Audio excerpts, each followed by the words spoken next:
guys, it's NautoAce.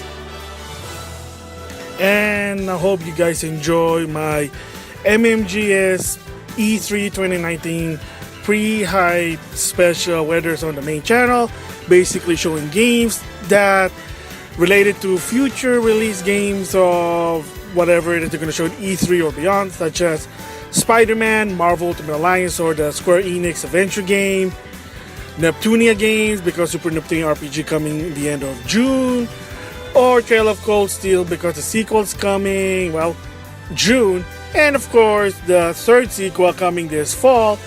You get the idea there. And in the secondary channel, vlog related to E3, sort of like the future of the company, and of course my usual tradition E3 segment. So with that, of course, speaking of segment, is the final part of the pre-hype special of E3 2019, and that is my takeaway of the pre-E3 hype special. Well, basically events happening to May. So for people who are new to this channel, or the secondary channel, let's just say that, is that on the takeaway, the object on that one is I give my opinion of what's going on, like what's happening during E3 or the month of May, pre-E3 of 2019. And surprisingly, one of them is that there's not a lot of leaks until, well, started last week. Apparently last week leaks were coming out left and right. But interesting enough, leaks were basically low this month. And the reason probably is that, well, one is, I don't know if it's related to it, Sony not being at E3. But they did say they're going to be in the PlayStation Experience of 2019. And of course, they had already done 2 State of Play segments. I mean, the first one was about VR. The second one actually was good, especially the very end, which is Final Fantasy VII Remake there. So that is what the takeaway is, and exclusive to the secondary channel. And the pre-hype special of E3 2019 is over. And next week, it's going to be actually E3 2019. So in this part, it's going to be my takeaway. So for people who are new to my channel, the MmGS vlog, during the May, the pre-hype, the end of May, is I give my takeaway, my opinion of the whole shebang of what happened throughout May, and just give my thoughts about it. Well, of course, the elephant in the room is leaks. Usually there's like big leaks on E3 20. Well, in 2018 had a lot of leaks, but usually in E3 they have leaks before, of course, E3 started. And for this year, it's kind of interesting that not much until the first week of June, surprisingly there.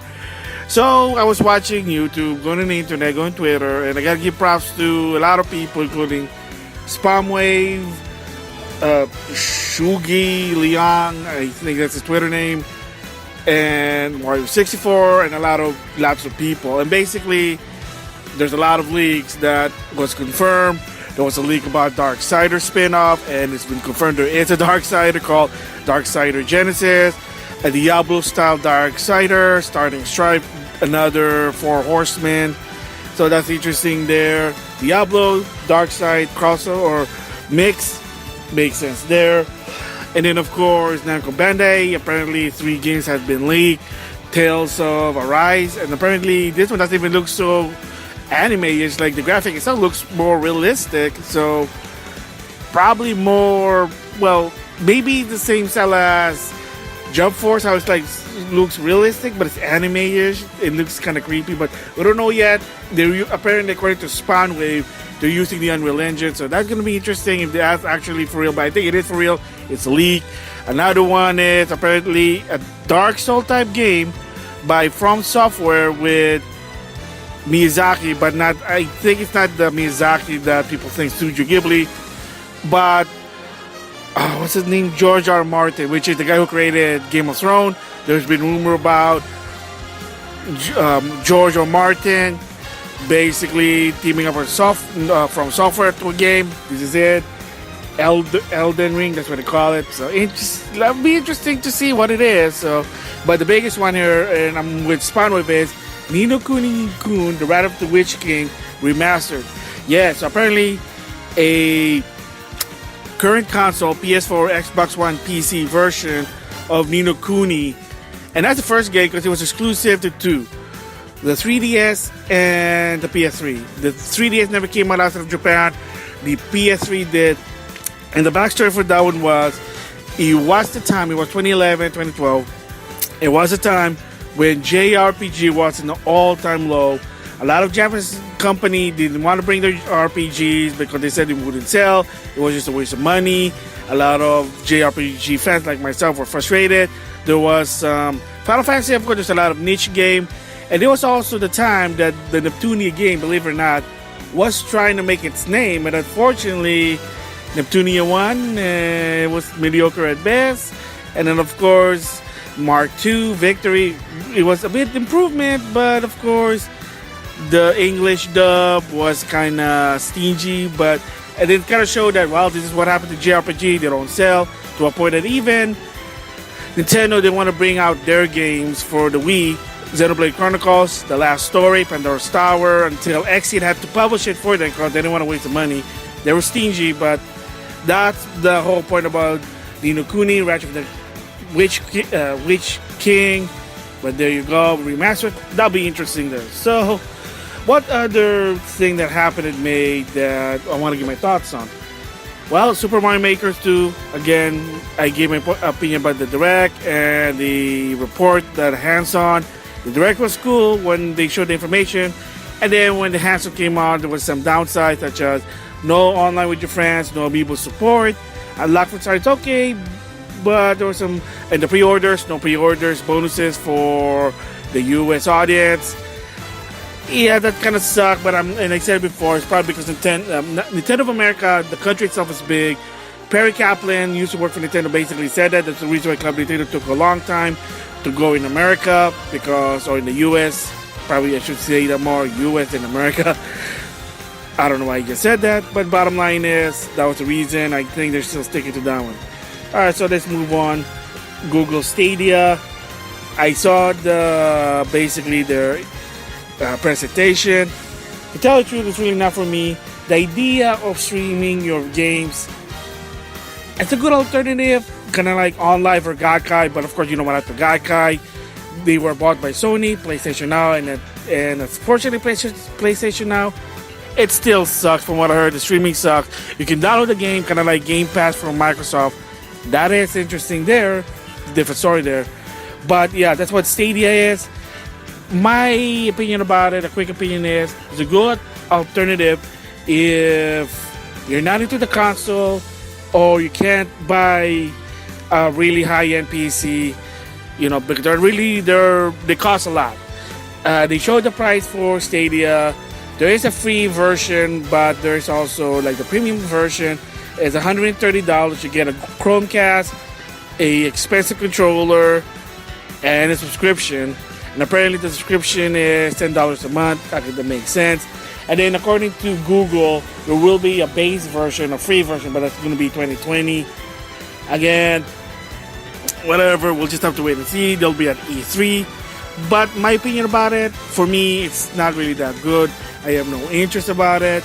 The idea of streaming games, right now, it's not really that good. But can I stream games wired? Can I use the internet wired? Because Chromecast is wireless. That's also the problem. But of course, you can use your computer. You can also use your TV that has an Ethernet port. So there's a lot of options. But the whole point of Stadia is not about the system. There's no system. Think of it as Steam, Valve Steam. Yeah, there's Steam Machine, but they're not really that good. They're like 9-10 version of it. So it's something like that. But we just have to wait and see what it is. Again, my opinion, I'm somewhere in the middle right now, but I'm not really that interested. So the thing I learned from what's happening during May before E3 is, I was hoping they should give more information about Shemune. They kind of did. And one of them is that Shemue 3 got delayed to November. Again, a little bit cautious there because it's a Kickstarter. Even so, Sony's also funding the game. Remember, Kickstarter, you gotta be very transparent with your Kickstarter, your people who supported that. But I can understand why they pushed it back to November. According to the developers, they just needed more time. Again, I don't think there's no censorship with this game because due to the fact that it's Shemune, there's no lewd, It's a toned down version of Yakuza. That's all it is to it. Of course, remember Shemue 1 and 2 came out. You can get it for $20 for the PS4, Steam, and Xbox One. Why no Switch? I have no idea. It's a freaking Dreamcast game. So, I mean, I did play it. I'm going to play it some more in the long run. Yes, I mean, it's not that much. It's $20. You can get it now, so there you go. So, like I said, for this part, I think it makes sense to have a delay to improve the game. If it's meant to improve the game, that's good for me. Hey, we'll just have to wait and see. And then, of course, in May, I did my thoughts on the Sonic movie, how bad it is. And I did mention also that the director basically acknowledged it, and they said they're going to do something about it. And they did. I know I'm really late at the party for this one, but I just want to give my quick opinion. First of all, yes, the movie got delayed to 2/14/2020. Good, the delay. Second, they showed a hint of Sonic's hand. Now a glove, not an actual hand, but however, his armor still blue fur rather than white fur or flesh fur, whatever. So, and again, a lot of people said about, oh my gosh, crunch time. And yeah, that's also a big thing about the crunch thing. And I have to agree what RGT85 said. There is no such thing as crunch in the movie, believe it or not, because they're unionized. They're in a union, and basically what it is if the people feel like they're being mistreated or they're doing something they feel like it's unethical or illegal, yeah, they can report that to the BBB. They can stand up and do protests. That's what a union is. They're being protected. The problem with the video game business right now is it's not unionized. So the company can say, hey, if you need to do crunch time, you got to do it. If you don't, you're fired. You get to a point of damn if you do, damn you don't. So I know a lot of people saying, oh my gosh, crunch time in the movie. Yeah. From what I heard, there's really not much any report about crunch time because again, they're union. So that's a good thing about the delay. So again, to anyone there, don't worry about it. A lot of these people are experts. They know what they're doing. They're not the game company. They're not desperate. And I'm probably surprised also the Paramount probably said, yeah, we're going to cut our losses. We paid a lot of this market. Okay, fine. We'll delay it to 2020. And that's a good move, in my opinion, about it. I did say they should do it. I know Spawnwave said probably was a bad idea because the Paramount probably doesn't want it. But hey, there you go. They did it. They delayed it. They're fixing it. They also gave a hint of the new improved Sonic. We'll just have to wait and see. It'll be a long time before we watch this one. And then, of course, THQ basically revealed their games. 3 games, surprisingly. So the first one is SpongeBob Bikini Bottom. It's a remake of the PS2 or the PS2 Xbox game or GameCube also. So they're remaking that to current console, including the Switch. So that's interesting. Not really a fan of SpongeBob, but a lot of people are. So I know this is probably going to be a popular game. Another one, like I said, is the Darksider spin-off. Genesis, Diablo meets Darksider. So, and another one they revealed is another remake, and that is Destroy All Human. I had the PS2 version on my PS4 because it was on sale for $2. It is a fun game per se, because the idea of basically kidnapping human, killing cows, extracting, mind melt, it's like you could say of an alien trying to conquer the world, destroy all humans because you're a higher intelligent being. Get it? So anyway, moving from that one is Ubisoft. There was another leak, Watchdog, and Ubisoft basically said it's confirmed.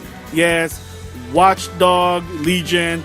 Now it takes place in London to protect your NPC. I don't know what that means. Of course, we're gonna see more about it. I'm gonna see it more on the Ubisoft press conference. So there you go.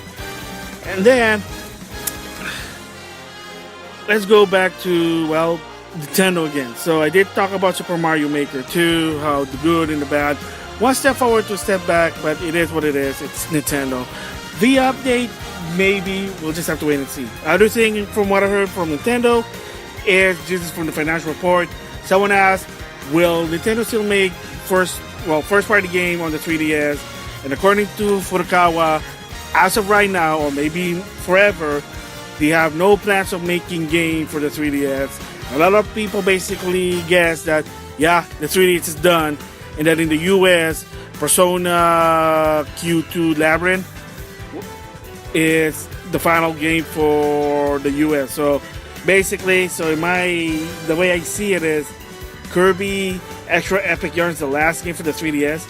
My suggestion, or I would say it makes more sense, kind of they did this with the Wii U with The Legend of Zelda Breath of the Wild, is have a game that ports to the Switch and the 3DS to some extent. And let that be that Nintendo game, that final Nintendo game. Or heck, a game that used to be on the Wii or Wii U, put it on the 3DS. There you go, the final game with the 3DS. End it with a bang. And then with Kirby, yeah, I can understand, makes sense, but it's like, yeah, come on. I mean, look at the Wii U, it ended with Breath of the Wild. It was actually makes sense, you know. At the same time, Breath of the Wild was a launch game for the Switch. I think something like that